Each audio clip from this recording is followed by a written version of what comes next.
Lâmpada para os meus pés é a tua palavra e luz para o meu caminho. Paz seja convosco, graças a Deus que nos dá a vitória por nosso Senhor e Salvador Jesus Cristo. Já lemos a Bíblia toda. Se você está chegando agora no canal, se inscreva aí, acompanhe o pastor João Neres. Você tem a playlist aí com 1189 capítulos gravados, a Bíblia toda, os 66 livros, os 31.173 versículos lidos e explicados. E agora, depois que nós passamos por um panorama bíblico, pela Galeria dos Heróis da Fé, fizemos 41 lives sobre a Galeria dos Heróis da Fé, sobre cada dia um herói da fé, né? Até os profetas, até João Batista, inclusive.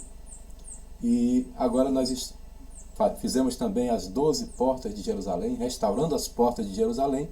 E agora nós vamos começar uma nova série, as 7 igrejas da Ásia. Hoje vamos falar sobre a igreja de Éfeso.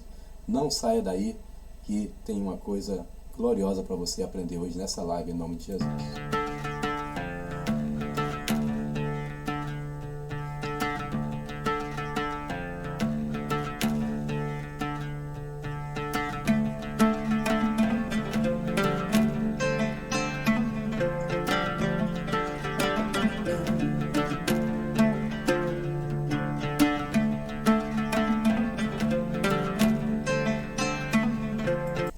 Glória a Deus. Coisa boa, né, irmãos? É aprender a palavra de Deus. Vamos lá, as 7 igrejas da Ásia. Hoje nós vamos falar da igreja de Éfeso. Esse é o livro que eu tenho indicado para vocês. É difícil de achar, mas um bom livro. As profecias do Apocalipse, Arthur Bluefield. Apocalipse 1:3 diz: Bem-aventurado aquele que lê e os que ouvem as palavras dessa profecia e guarda as coisas que nela estão escritas, porque o tempo está próximo. Versículo preferido da minha mãezinha querida, Francisca Aurora de Alencar, em memória, já dorme no Senhor. Glória a Deus. Vamos ouvir então a palavra de Deus. As 7 igrejas da Ásia estão todas situadas na Turquia. Mostrei isso ontem para vocês. E hoje nós vamos começar então de fato a série de estudos com a primeira cidade, que é aqui a cidade de Éfeso. Éfeso, hoje Selçuk, na Turquia. Fica aqui, tá vendo? Glória a Deus. Vamos que vamos então. Glória a Jesus. Vamos ler Apocalipse 2, do 1 ao 7. Deixa eu ver se eu consigo mostrar para vocês aqui o texto, captura de janela. Ah, tá aqui, ótimo. Vamos ler Apocalipse capítulo 2, do 1 ao 7, e depois nós fazemos o comentário. Escreve ao anjo da igreja que está em Éfeso. Eu estou lendo do lado esquerdo aqui, que é a versão revista e atualizada. Do lado direito é a versão, nova versão transformadora. Escreve ao anjo da igreja que está em Éfeso. Isso diz aquele que tem na sua destra as 7 estrelas, que anda no meio dos 7 castiçais de ouro. Conheço as tuas obras e o teu trabalho e a tua paciência, e que não podes sofrer os maus. E puseste à prova os que se dizem ser apóstolos e não são, e tu os achastes mentirosos, ou seja, descobriu que são mentirosos. E sofreste, tens paciência, e trabalhaste pelo meu amor. Olha só, trabalhaste pelo meu amor, e não te cansaste. Tenho, porém, contra ti. Essa expressão é usada pelo menos para 5 igrejas. Tenho, porém, contra ti, que deixaste o teu primeiro amor. Lembra-te, pois, de onde caíste, e arrepende-te, pratica as primeiras obras. Quando não, brevemente a ti virei, e te tirarei do seu lugar o teu castiçal, se não te arrependeres. Tens, porém, isto, que odeias as obras dos nicolaítas, as quais também eu odeio. Quem tem ouvidos, ouça o que o Espírito diz às igrejas. Aqui está para todas as igrejas. Para 7. Quem tem ouvidos, ouça o que o Espírito diz às igrejas. Ao que vencer, também está para todas elas. Só que cada uma tem uma promessa diferente. Ao que vencer, dar-lhe-ei a comer da árvore da vida, que está no meio do paraíso de Deus. Aleluia. Carta gloriosa, né? Não é carta de Paulo, é carta do próprio Cristo a igreja de Éfeso. Vamos ver algumas coisas, primeiramente, sobre a cidade de Éfeso, tá? Esse é um teatro que existia lá, esse aí é foto atual, né?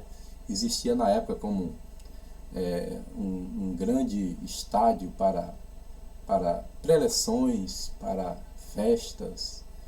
O discurso nessa época era muito valorizado. E isso aí é como está até hoje. Você vê que a coisa é feita de pedra, né? Como era duradoura. Eu tenho vontade de ir nesse lugar, gravar uns vídeos. O Teatro de Éfeso, um dos maiores do mundo. Para aquela época era um absurdo. Isso aí cabia mais de 2.000 pessoas. Um gigante, né? Um estádio. Tem muita coisa na história grega sobre a cidade de Éfeso. Esse é o templo de Diana dos Efésios, uma das 7 maravilhas do mundo. Diana dos Efésios é a mesma Ártemis para os gregos. Quando o Império Romano invadiu cada cidade, cada província, ele deixava que você continuasse com sua religião sem nenhum problema. Mas ele obrigava que você também adorasse o imperador. O imperador era adorado como um deus. E aí, para cristãos e judeus, não dava, né? Então, por isso teve muita perseguição. E a Diana dos Efésios, o que acontece? Quando o império dominava, ele fazia questão de ter o seu próprio nome, né? Essa coisa, tem que fazer o seu nome, né? E quando o império romano dominou, até o nome dos deuses eles trocaram, né?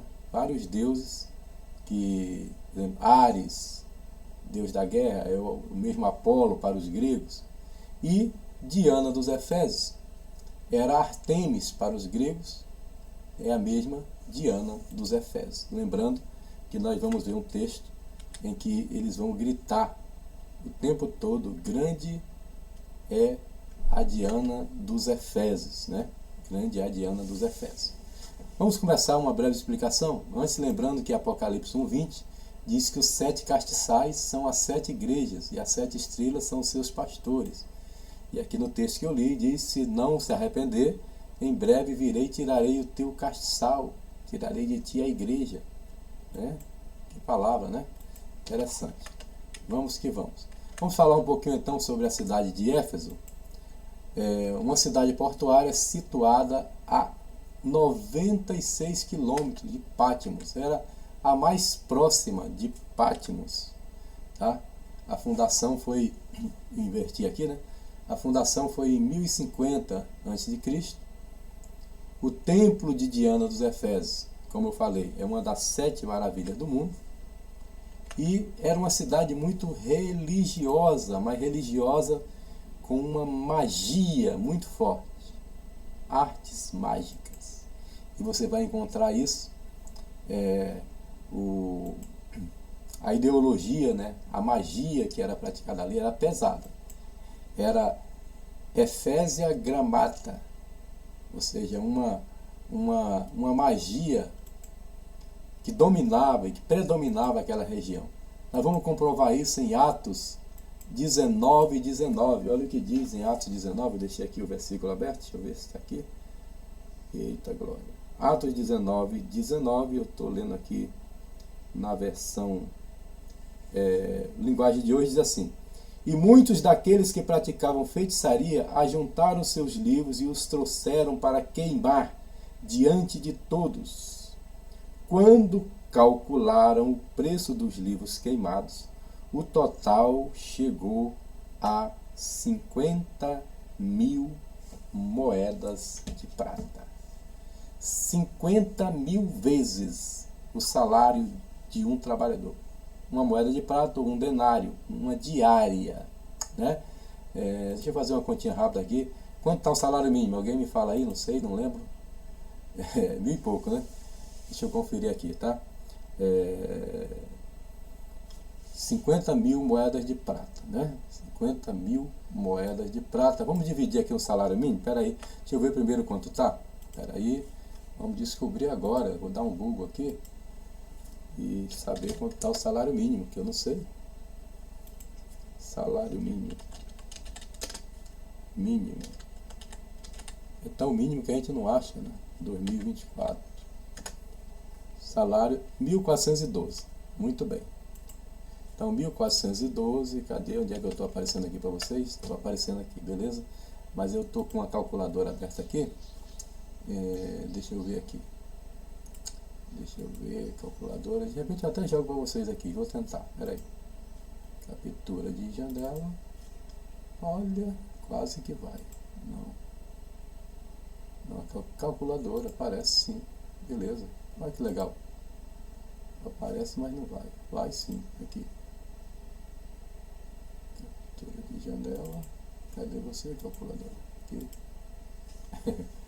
Não apareceu para vocês. Tudo bem. Deixa eu tirar aqui. Deixa eu só ver aqui. Então, vamos botar 1.400 e... o salário mínimo 1.412. 1.412 dividido por 30, para saber quanto é a diária de um trabalhador. Beleza, R$47, tá bom? R$47 vezes 50 mil igual, minha gente, 2.000 milhão, tá quase na casa do trilhão, mas deu aqui 2.353.333, então é 1.000 milhão, é milhão, tá? Então 2.353.333 milhões de livros queimados. Deu para entender aí? Quase 2,5 milhões de livros queimados. Atos 19 e 19. Porque houve um avivamento em Éfeso depois da chegada de Paulo, uma igreja abençoada, a igreja de Éfeso, né? E depois essa igreja vai ter o seu esfriamento, né?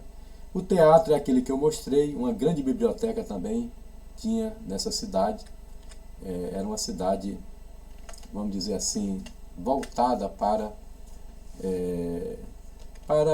a cultura, E por isso se torna uma igreja muito importante, e não pode ser qualquer um para ser pastor ali, né? Porque havia uma cultura muito alta, muitos intelectuais, muita leitura, além do poder da magia. É aí onde entra Paulo com os milagres, com o poder de Deus. Mas a magia e a religiosidade era tão forte que nesses capítulos aqui você vai ler, entre 18 e 19, no momento que Paulo começou a pregar, eles começaram a perder dinheiro, porque eles vendiam as estatuetas de Diana dos Efésios. Era a deusa da cidade. E aí eles começaram a perder cliente. E os vendedores começaram a incentivar o povo muitas vezes não sabe o que está gritando, né? Uma hora é bendito que vem em nome do Senhor, semana depois é crucifica, né? Cuidado, aquele que te elogia, semana que vem pode estar te esculachando, como diz o carioca, te entregando, até te matando. E a multidão começou a gritar, grande é a Diana dos Efésios, grande é a Diana dos Efésios, quase 2 horas. Que idolatria, né? Então, foi um grande avivamento que aconteceu ali. Foi ali que surgiu essa igreja de Éfeso, a qual nós estamos falando como a primeira carta, né? Estamos falando sobre as 7 igrejas da Ásia, e a primeira é Éfeso, tá? Religiosidade muito grande, e idolatria também muito grande, tá bom? Esses 2 capítulos são grandes, mas vale a pena ler. Olha aí, as viagens de Paulo, a primeira ele não passou em Éfeso, foi curtinha a primeira viagem de Paulo, mas... Eita, aqui o barquinho de Paulo, né? Aqui eu botei o slide completo aqui que eu dou aula.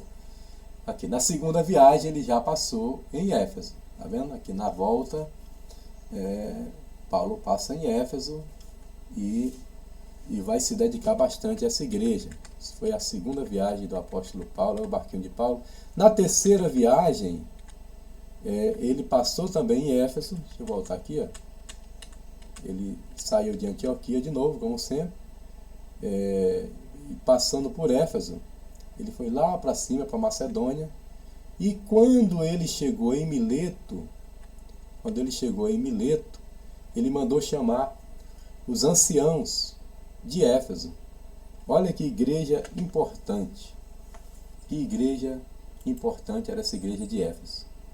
Ele passou a primeira vez e fundou a igreja. Na segunda, ele passou e consolidou a igreja.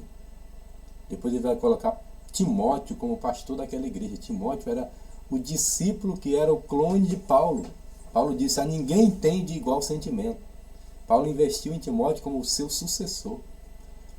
Então mandou ele pastorear em Éfeso, que era uma igreja difícil, uma igreja onde tinha uma cultura, né, de um nível elevado. Mas na terceira viagem, a igreja já está consolidada. Então ele de Mileto, que ficava um pouco próximo, mas na rota de descida para Jerusalém, e ele sabia que ia morrer, ele mandou chamar os anciãos, e aquele lindo discurso de Paulo: de Mileto mandei chamar os anciãos de Éfeso, os presbíteros, e tal. Ele começa a pregar para eles, diz: de hoje em diante vocês não verão mais o meu rosto. Eles choram, mas Paulo está se despedindo. Depois ele vai descer, vai para Jerusalém, onde vai ser preso, e vai até Roma, que é a sua quarta viagem. Bem, vamos para o estudo da carta, né? Conheço as tuas obras. O Senhor diz isso para todas as igrejas. Ele conhece as obras do bom e do mau obreiro, ok? Conheço as tuas obras. Que obras? Teu trabalho. Teu trabalho. Era uma igreja que trabalhava. Cuidado, porque às vezes você trabalha demais para a igreja e esquece de sua comunhão com Deus, ok? Cuidado, porque a obra de Deus tira muita gente da presença de Deus. Está entendendo? Abra o olho, crente. Essa igreja, Jesus começou elogiando pelo seu trabalho. No entanto, vai dizer que ela perdeu o seu primeiro amor. Tem gente trabalhando demais, esquecendo de orar. Trabalhando demais e orando de menos. Trabalhando demais e se relacionando de menos. Deus não está interessado com o que você faz. Ele está interessado em seu relacionamento com Ele. Imagina um pai e um filho, né? Se eu estiver aqui com o meu negão Naum Emanuel, o meu primogênito Nácio Rodrigues, eu não quero nem saber de mais nada. Porque eu estou com meus filhos, eu estou na presença. É conversa, né? Eu gosto quando os dois começam a conversar e eles conversam as coisas difíceis, de investimento, de Hotmart, de vendas na internet, e falam os termos técnicos, eu fico só babando assim. Aleluia. E o pai, Deus o Pai, Ele quer que o filho esteja assim, pertinho dele. Pode até estar falando bobagem, mas se estiver falando com Deus, o Senhor vai te entender, né? Vai te sentar no colo. Agora, essa igreja elogiada como obra, trabalho, o amor estava frio, né? Então, primeiro as obras, trabalho, paciência, tua paciência. Era uma igreja que tinha paciência com... Tem uns crentes atribulados, né? Aí na Bahia não, mas aqui no Rio de Janeiro, de vez em quando aparecem uns atribulados. Tem que ter paciência. Em São Cristóvão, onde está a nossa igreja, parece muita gente pedindo dinheiro, só misericórdia. Muito morador de rua, e você tem que ter muita paciência. E muita gente enganando, dizendo que perdeu o documento, que tem que viajar não sei para onde, você tem que dar dinheiro a ele. Querido, eu não sou banco, nós somos igreja, a gente não tem dinheiro. Quer um cafezinho? Aí dou um copo d'água, um cafezinho, mas você tem que ter paciência. Tua intolerância aos maus, a igreja também não tolerava os maus. Teu zelo em provar os falsos apóstolos. Falso apóstolo lá não se criava. Uma igreja que tinha estrutura de ensino. Não passava qualquer coisa, né? E teu aborrecimento aos nicolaítas. Era uma seita muito predominante na época. E também eles aborreciam essa seita. Tenho, porém, contra ti.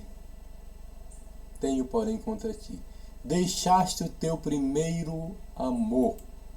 E a palavra amor aí está ágape. Amor sacrificial, amor incondicional. Essa palavra em grego essa palavra ágape. Ágape.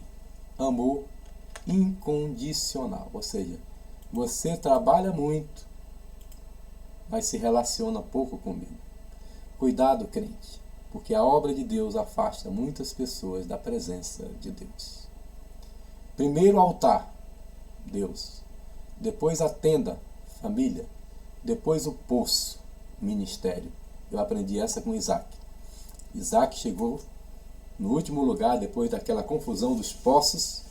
Ele chega em Beceba e ele levanta um altar, levanta uma tenda e cava um poço. Altar é Deus, tenda é família, poço é ministério. Tem gente querendo logo ministério sem se acertar com Deus, sem ter intimidade com Deus e sem estar bem com a família.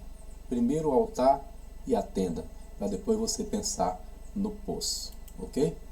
Deixaste o teu primeiro ágape, teu primeiro amor. Tem muitos versículos, eu não vou ler. Se você quiser, printe essa tela aí, 1 Coríntios 13. Paulo ensina, ainda que eu falasse a língua dos homens e dos anjos e não tivesse amor, nada me aproveitaria. Ele fala dos dons no capítulo 12. No final do 12 ele diz: eu vos mostrarei um caminho mais excelente. Ele começa ensinando qual caminho é. Ainda que eu falasse a língua dos homens e dos anjos e não tivesse amor, nada me aproveitaria. Ele explica: o amor é isso, o amor é isso, o amor é isso. Agora, pois, permanece a fé, a esperança e o amor, mas o maior desses é o amor. Capítulo 13. Quando acaba o 13, ele começa o 14 dizendo: siga o amor e procure com zelo os melhores dons. Eita glória, que Paulo tremendo, né? Então, a igreja de Éfeso deixou o primeiro amor. Não deixe essa chama se apagar no seu coração. Não deixe essa chama esfriar. Permaneça aquele crente avivado. Lembra-te, 2:5. Lembra-te, né, de onde caíste. Lembra onde foi que você errou. Foi trabalho demais? Ativismo religioso. Cuidado com o ativismo religioso. Tem muito pastor morrendo espiritualmente por causa do ativismo religioso. Cuida da obra de Deus e esquece do Deus da obra. Quem tem ouvidos, ouça. Cuida da obra de Deus e se esquece do Deus da obra. Lembra-te de onde caíste. Segundo, arrepende-te. E terceiro, pratica as primeiras obras. É fácil. Lembra onde foi a queda, onde errou, se arrependa e volte a praticar novamente as primeiras obras para ser a igreja de Éfeso que eu sempre sonhei, diz o Senhor, né? E a promessa para a igreja: ao que vencer, dar-lhe a comer da árvore da vida que está no meio do paraíso de Deus. Vença, cristão de Éfeso, porque o privilégio, a vitória, a recompensa para quem vencer na igreja fria, na igreja que perdeu o primeiro amor, é comer da árvore da vida que está no meio. Pastor João Neres tem uma mensagem, está aqui no canal. 10 razões para estar no meio. A árvore da vida estava no meio. Meio é comunhão. Meio é integração. Entendeu? Meio é igreja. O inimigo está pelos cantos buscando a quem possa tragar. Crente doente está sempre pelos cantos, pelas beiradas. O fogo de Deus, lá em Números 11, chamado de Taberá, pegou nos arredores do arraial, porque nos arredores ficavam a mistura de gente, os não-judeus, os murmuradores. Não fique nos arredores, porque a promessa para o crente vencedor é comer da árvore que está no meio do paraíso de Deus. Amanhã falaremos sobre a igreja de Esmirna. Glória a Deus. Estamos com a série de estudos, as 7 igrejas da Ásia. Divulga aí para sua família, compartilha essa live. Oremos. Senhor Deus, obrigado por cada um dos teus filhos que está nos assistindo, em nome de Jesus, por cada um que vai compartilhar com sua família, com seus amigos, com sua célula, com sua congregação. Eu entrego em tuas mãos a vida dos teus filhos. Quero orar nessa hora pela nação de Israel, pelo bichinho de Jacó, pela cidade de Jerusalém. que haja prosperidade dentro dos muros de Jerusalém, que haja, Senhor, bênção dentro dos seus palácios, e que o Senhor guarde e proteja Jerusalém. Abençoe também a nação brasileira e cumpra a tua palavra de Gênesis 12:3, quando diz: abençoarei os que te abençoarem. Eu creio que estamos debaixo dessa promessa e tenho orado todos os dias para que o Senhor intervenha a favor do Brasil. Assim eu oro em nome de Jesus. Amém. Glória a Deus. Você disse amém, meu irmão? Compartilhe o canal do pastor João Neres. Compartilhe essa live com mais alguém. Deus te abençoe. Paz seja convosco.